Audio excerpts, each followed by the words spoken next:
ఉండండి ఒక్క నిమిషం ఉండి వీడియో చూసి వెళ్తారు. కానీ ఇదే పార్ట్ 2 వీడియో నాకు చేసి ముందు రోజు నైట్ వీడియో అండి. ఇది సొద్దల్ని తడిగుడ్లో కలిపి పెట్టుకుంటే ఉదయం కల్లా మొలకలు వస్తుంది. అంటే ఇది అమ్మవారికి ప్రసాదంగా పెడతారంటే ఒక తాంబూలం తీసుకొని చలవపిండి బెల్లం సొద్దలు వేసేసుకొని తాంబూలం పెట్టేసుకొని గుడికి వెళ్ళిపోయామండి. అక్కడ నాగశిలలు ఉంటాయి కదా అమ్మవారికి, అక్కడికి వెళ్ళేసి దారం అవి చుట్టేసుకొని పాలు పోసేసుకొని అమ్మవారికి ప్రసాదం అవి పెట్టేసుకొని వచ్చేసి మా అత్తమ్మ ప్రతి సంవత్సరం 5 ముత్తైదుల చేత వాయినం పంచేస్తుంది. అంటే ఈసారి నా చేత కూడా అలా పంచిచ్చిందండి.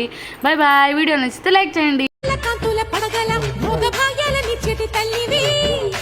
మట్టి పుట్టలోనే తలదాచుకుందువమ్మ చల్లని చూపుల నాగమ్మ మా పిల్లల పాపల కాయమ్మ పల్లెకు తల్లివి నీవమ్మ మాకు తోడు నీడగా ఉండమ్మా కాసిని పాలకి మమ్ము చల్లగా